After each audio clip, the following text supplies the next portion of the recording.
Salut tout le monde et bienvenue dans ce nouveau tutoriel d'Unreal Engine 5. Aujourd'hui on va voir ensemble comment faire du coup des IA ennemis. Donc ce que vous voyez à l'écran, c'est ce que vous allez savoir faire à la fin de cette vidéo.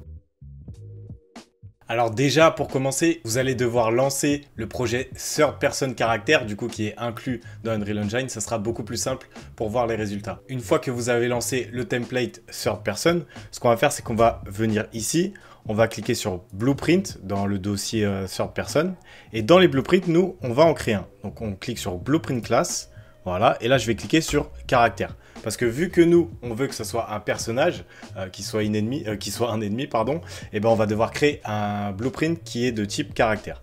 Donc là, on va faire BP, hop, IA. Voilà, on va pas se prendre la tête. Et maintenant, on peut double-cliquer dessus. Voilà, parfait. Là, ce que je vais faire, c'est que je vais mettre ça ici. Alors, une fois ici, ce qu'on va faire, c'est qu'on va du coup mettre un personnage. Donc nous, on va choisir Queen. Où est-ce qu'elle est? Elle est juste ici. Voilà, parfait. Une fois qu'elle est placée, ce qu'on va faire, c'est qu'on va la replacer comme il faut. Donc là, je la descends un peu en cliquant ici. On va même la tourner un petit peu.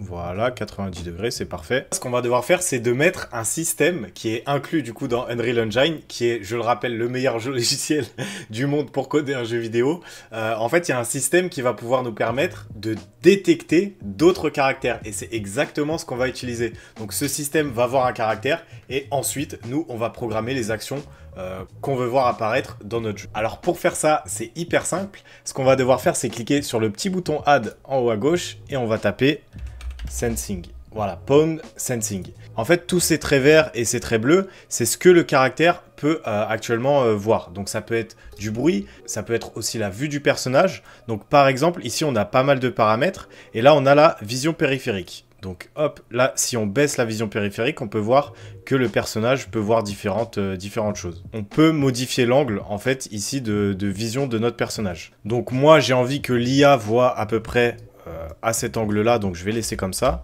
Je vais me déplacer pour voir, c'est parfait. Donc maintenant qu'on a installé le système de détection, ce qu'on va vouloir implémenter, c'est justement les différentes actions qu'on veut voir apparaître dans notre jeu. Donc pour ce faire, on reclique encore sur Pawn Sensing ici, et ici, On See Pawn, et ben en fait, on va pouvoir programmer tout ce qu'on souhaite programmer. Donc la première chose à faire, ça va être de savoir si l'IA nous a vu ou pas. Donc pour ce faire, on va créer une variable. Donc on clique ici sur le petit plus, et on va écrire « Est-ce que l'IA voit ?» Tout simplement, on va pas se prendre la tête. Hop, avec un petit point d'interrogation, comme ça on sait que c'est une valeur booléenne. Maintenant, on la glisse ici, et on va cliquer sur Set. Hop, ce qu'on va faire, c'est qu'on va relier ça et on va cocher ici. Donc là, rapidement, ce qui va se passer, c'est qu'à chaque fois que notre IA va voir quelque chose, donc grâce au Pawn Sensing, et ben en fait, ce qui va se passer, c'est qu'on va cocher la variable « Est-ce que l'IA voit ?» Et ça va nous servir pour la suite. Maintenant, juste en dessous, on va créer un Custom Event. Donc, on va taper Custom Event, voilà, et on va l'appeler suivre le joueur. Parfait. Maintenant, ici, on va appeler la fonction. Donc, call suivre le joueur. Voilà, parfait. Donc, maintenant, on veut que notre IA nous suive, tout simplement. Donc, on va cliquer ici. Voilà, on va mettre une condition. Donc, on va taper branche. Voilà. Et maintenant, on va revenir prendre notre variable ici. Est-ce que l'IA voit?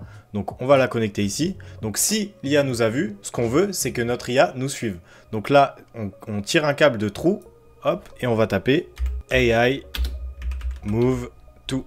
Parfait. Donc cette note va permettre à l'IA de suivre un joueur en particulier. Donc qui est concerné par AI Move To? Ça va être nous-mêmes. Donc on va écrire self. Voilà. Et dans le target actor, on va cliquer sur Get Player Character. Donc maintenant que c'est fait, on compile et on sauvegarde. On retourne sur notre map. Et là, ce qu'on va faire, déjà, on va mettre notre BP IA. Hop, contrôle espace, je drague l'IA ici. Voilà, ici on voit on voit notre Pawn Sensing qui est affiché. Donc c'est super. Juste avant, il va falloir faire quelque chose aussi, c'est d'ajouter un Nav Mesh Bounce Volume. Donc je vais vous expliquer à quoi ça sert. Donc déjà, on clique sur le petit plus ici. On va taper Nav Mesh Bounce Volume.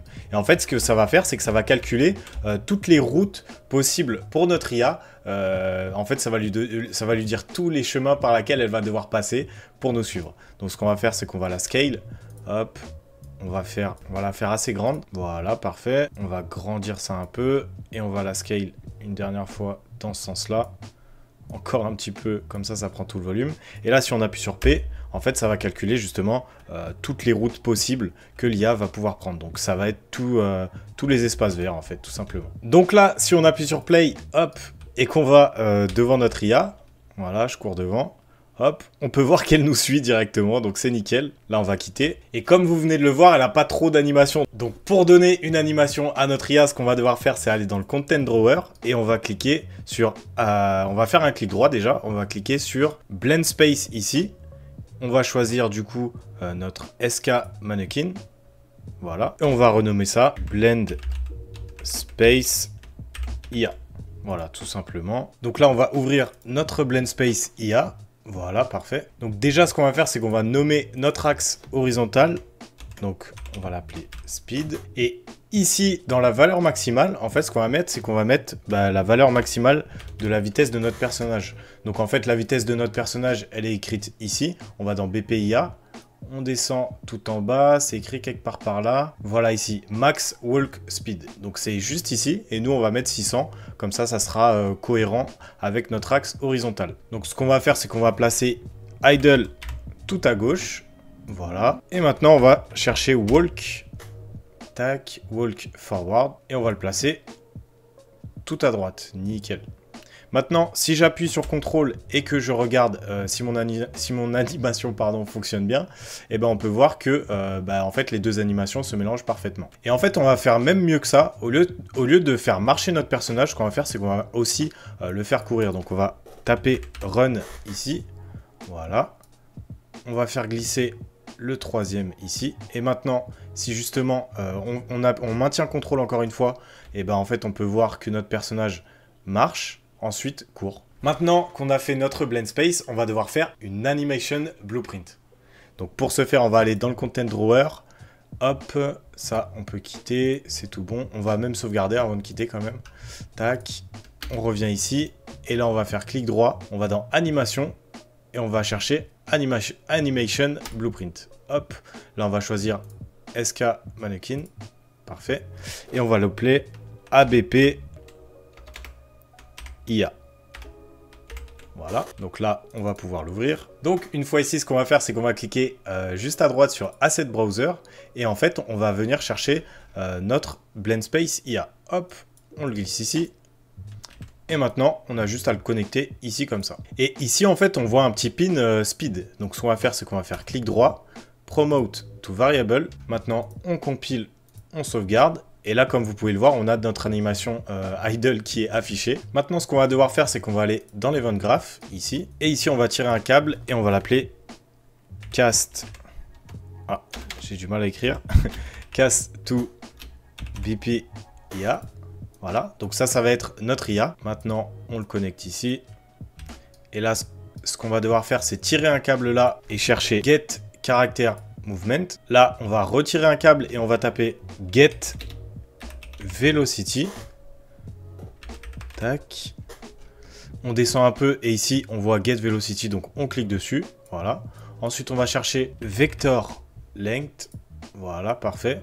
Et maintenant on va Set Speed. Hop.